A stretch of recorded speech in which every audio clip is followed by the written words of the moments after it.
உன்னை கோடு என்னை தருவேன், இதுதான் காதலடி. கண்ணீர் கோடு புன்னகை தருவேன், இதுவும் காதலடி. ஏய், என்னதுக்கு இன்னும் அழுதுகிட்டே இருக்க? அதான் கிரிட்டிக்கல் ஸ்டேஜ்லாம் தாண்டிட்டான்னு சொன்னாங்கல்ல. இருந்தாலும் மனசுக்கு ரொம்ப பயமா இருக்குங்க. அவ கண்ணை திறக்கிற வரைக்கும் எனக்கு உயிரே இருக்காது.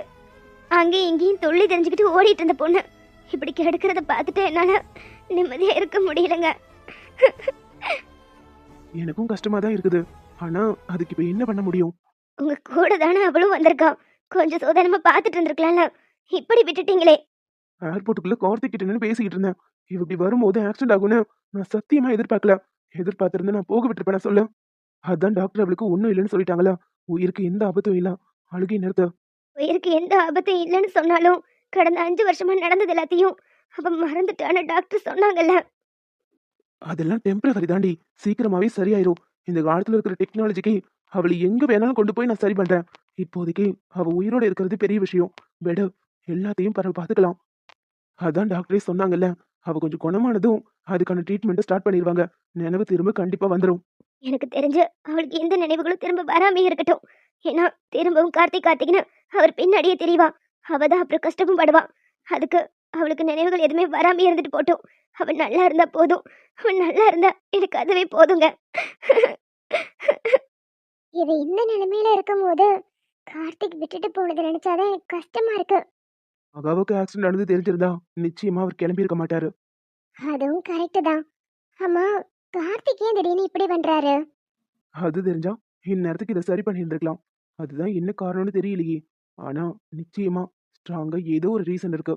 இல்லைன்னா அவர் இப்படி நடந்துக்கிற ஆளே கிடையாது. கருமம் எல்லாம் என்ற தலையெழுத்து. ஹாஸ்பிட்டல்ல 4 பேர் வந்து ஒரு இடத்துல இப்படியா புருஷனும் பொண்டாட்டி உட்கார்ந்துருப்பீங்க? அவன் தோல்ல சாஞ்சுக்கிட்டு இவளும் நீதி கண்ணீர் வடிச்சுக்கிட்டு இருக்கான். அவனும் தடவை கொடுத்து பேசிக்கிட்டு இருக்கான். அம்மா, இது ஹாஸ்பிட்டல், தேவையில்லாம கத்தாதீங்க. ஏண்டா, ஒருத்த நானும் சொல்றேன். 4 பேர் வந்து போற இடத்துல எப்படி இருக்கணுமோ அப்படி இருந்துக்கோங்க. நானும் இவளும் வேற யாரோ இல்ல, புருஷனும் பொண்டாட்டியும் தான். நாங்க எப்படி இருக்கணுங்கிறத நீங்க சொல்லாதீங்க.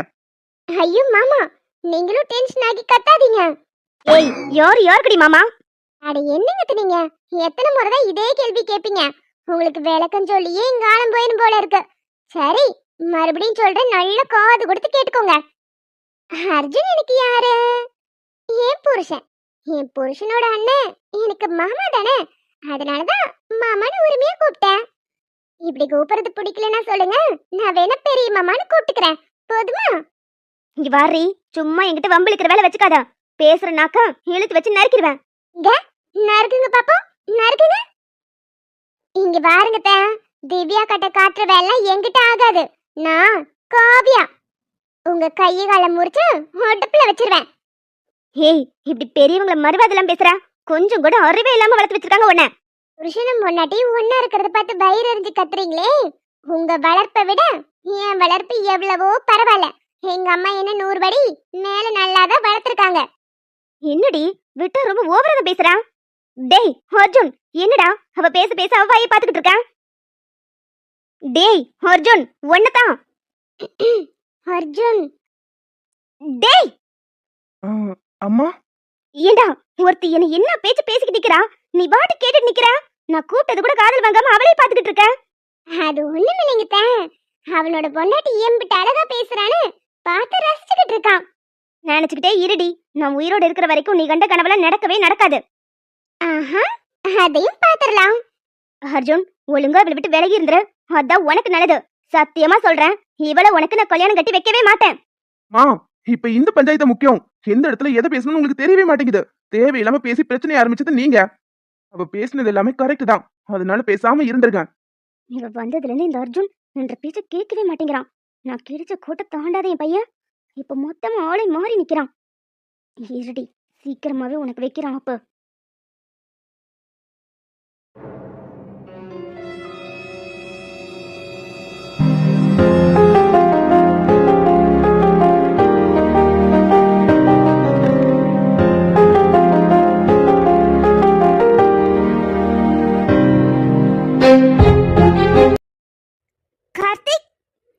பொண்ணு பார்க்க வந்த கார்த்திக் மாதிரி தெரியுது.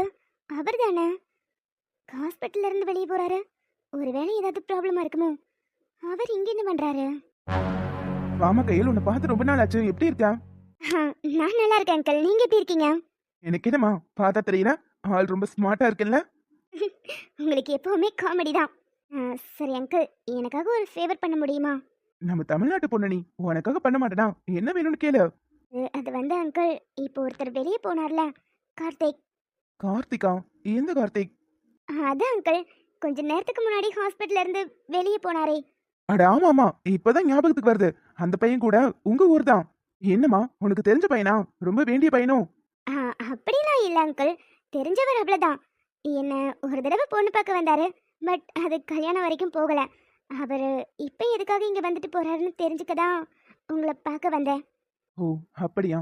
பேஷண்ட்டோட டீட்டெயில்ஸ்லாம் வெளியே சொல்லக்கூடாது. இருந்தாலும் உன்னை பொண்ணு பார்க்க வந்தாருன்னு வேற சொல்ற. அப்போ உனக்கு நல்லா தெரிஞ்சவரா தான் இருக்கணும். அதனால சொல்றேன். அவருக்கு ஒரு சின்ன ப்ராப்ளம். ஒரு ஆபரேஷன் நடக்க வேண்டியது இருக்கு. என்ன ஆப்ரேஷனா? என்ன அங்கிள் சொல்றீங்க? ரொம்ப பெரிய ப்ராப்ளமா? ஸ்டார்டிங்லேயே பார்த்துருந்தாருன்னா டேப்லெட்ஸ் மூலமாவே சரி பண்ணிருக்கலாம். ஆனா இப்போ கொஞ்சம் கிரிட்டிக்கலான ஸ்டேஜ்ல தான் இருக்காரு. ஆபரேஷன் பண்ணாலுமே குணப்படுத்துறதுக்கு 80% தான் வாய்ப்பு இருக்கு. டாக்டர், அப்போ அவரை காப்பாற்ற முடியாதுன்னு சொல்றீங்களா? ஒரு டாக்டரா இருந்துட்டு நான் அப்படி சொல்ல மாட்டேன். எங்களால முடிஞ்ச எஃபோர்ட்டை நாங்க போடுவோம். மற்றபடி எல்லாமே கடவுள் கையில தான் இருக்கு. டாக்டர், அவருக்கு சரியாயிரும்ல? பயப்படாத கையல், நிச்சயமா சரியாயிடும். Don't worry. சரி, இப்போ நான் ஒரு பேஷண்ட்டை பார்க்க வேண்டியது இருக்கு. நான் வரேன். நீ ஒன்றும் கவலைப்படாத. உன் ஃபியான்சியா நிச்சயமா காப்பாத்திடலாம். ஐயோ டாக்டர், அவர் என்னோட ஃபியான்சிலாம் இல்லை. கல்யாணம் பண்ணுற ஐடியா எங்களுக்குள்ள சுத்தமாக இல்லை. ஜஸ்ட் ஒரு வெல்விஷராக தான் கேட்டேன். இவ்வளோ கவலைப்படுறத பார்த்ததும் உன்னோட ஃபியான்சியும் நினைச்சிட்டேன். சரிம்மா, நான் வரேன். இவருக்கு இவ்வளோ பெரிய பிரச்சனை இருக்கும்போது என்னத்துக்கு இப்படி தனியாக வந்து இங்கே இருக்காரு? அவங்க ஊரில் அவருக்குன்னா அத்தனை பேர் இருக்காங்க. என்னத்துக்கு இங்கே வந்து தனியாக இருக்கணும்?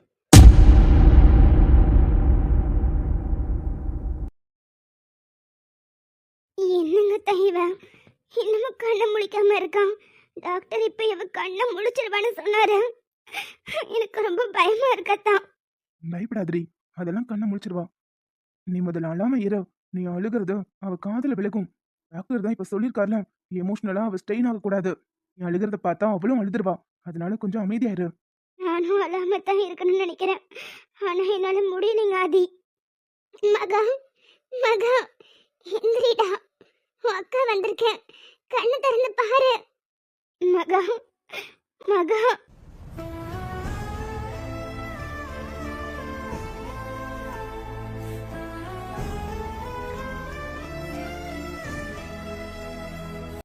அக்கா, மகா மகா எந்திக்காத, அப்படி படு. அக்கா, நான் எப்படி இங்க வந்தேன்? என்னாச்சு எனக்கு? அம்மா, நீ எப்படி அழுகுற? எனக்கு ரொம்ப பயமா இருக்கு. மகா பயப்படாதடா, ஒன்னும் இல்ல. அத்தா, நான் எப்படி இங்க வந்தேன்? மகா, ஒன்றும் இல்லடா, ஒரு சின்ன ஆக்சிடென்ட். நீ கீழே விழுந்துட்ட, அவ்வளோதான். நீ எதுக்கும் பயப்படாத, எல்லாமே சீக்கிரம் சரியாயிரும். அடா, அவ்வளோதானா? நான் கூட என்னமோ ஏதோ பயந்து போயிட்டேன். அக்கா, விடு, பார்த்துக்கலாம். எனக்கு சீக்கிரமா எல்லாமே சரியாயிரும். அதுதான் நாங்களும் கடவுள்கிட்ட வேண்டிக்கிட்டு இருக்கோம். உனக்கு எல்லாமே சீக்கிரம் சரியாயிரணும். அப்படி சரியாகிறதுக்கு என்ன இருக்கு? என்ன, லேசா தாள கொஞ்சம் வளைச்சுக்கிட்டே இருக்கு. அதெல்லாம் சரியாயிரும்க்கா, விடு. நீ அழாத. நீ அழுகிறது பார்த்தாதான் எனக்கு ரொம்ப கஷ்டமா இருக்கு. நான் அழல, நீ கஷ்டப்பட வேண்டாம். நீ ரெஸ்ட் எடு. சரிக்கா, எனக்கு எப்படி அடிபட்டுச்சு? எனக்கு எதுவுமே சுத்தமான ஞாபகத்திலே இல்லையே. எல்லாமே சீக்கிரம் ஞாபகத்துக்கு வந்துடும். ஒன்றும் நீ கவலைப்படாத. இப்போதைக்கு நீ குணமாகி வரணும், அது மட்டும்தான் முக்கியம். சரி, நீ அழாத. எல்லாம் சீக்கிரம் சரியாயிரும். ஒன்றும் கவலைப்படாத. அத்தா, நீங்களும் ஒன்றும் வருத்தப்படாதீங்க. நான் ரொம்பவே தைரியமான பொண்ணு. எனக்கு எல்லாம் சீக்கிரம் சரியாயிரும், இல்லத்தா? ஆமாடா, நீ ரொம்ப ரொம்ப தைரியமான பொண்ணு. உனக்கு எல்லாம் சீக்கிரம் சரியாயிரும். அப்புறம் அத்தா, ஆமா, உங்க கூட இருப்பாரே உங்க ஃப்ரெண்ட் கார்த்திக், அவர் எங்க? இப்ப எதுக்கு அவனை கேக்குறான்? ஒருவேளை எல்லாமே ஞாபகத்துல தான் இருக்குதா? ஆனா டாக்டர் தான் சொன்னாரே, பழசெல்லாம் மறந்துருக்கும்னு. அத்தா, உங்களை தான் கேக்குறேன். உங்க கூட இருப்பார்ல கார்த்திக், அவர் எங்க? இப்ப எதுக்குடி அவரை கேக்குறேன்? ஏக கோபப்படுற? சும்மாதான். அத்தானோட ஃப்ரெண்ட் எப்பவுமே கூடயே இருப்பார்ல. இப்போ எனக்கு இப்படி ஒண்ணுனா நிச்சயமா அவர் இங்க வந்திருப்பார்ல, அதான் கேட்டேன். ஆமாக்கா, அவர் எங்க? அவன் ஒர்க் விஷயமா வெளியூர் போயிருக்கான். என்னது? வெளியூரா? ஆமாடி, வெளியூர் தான். அதான் எனக்கு கேக்குறேன். இப்ப படுத்து ரெஸ்ட் எடுக்க போறியா இல்லையா? தேவையில்லாம பேசிக்கிட்டு இருக்காத. உன் நிலைமையை பார்த்து பயந்து போய் நான் இங்க உட்காந்து அழுதுகிட்டு இருக்கேன். நீ அவரை பத்தி விசாரிச்சுக்கிட்டு இருக்க. ஐயோ அக்கா, அதான் எனக்கு ஒண்ணும் இல்லையே. நீ அழாத. நான் சும்மா தான் கேட்டேன். வெளியூர் போயிருக்காரா? எங்க போயிருக்காருன்னு வேற தெரியலையே. அவருக்காக தான் அத்தா அக்கா வீட்ல இருந்து படிக்கலான்னு வந்தோம். எப்ப வருவார்னு வேற தெரியல.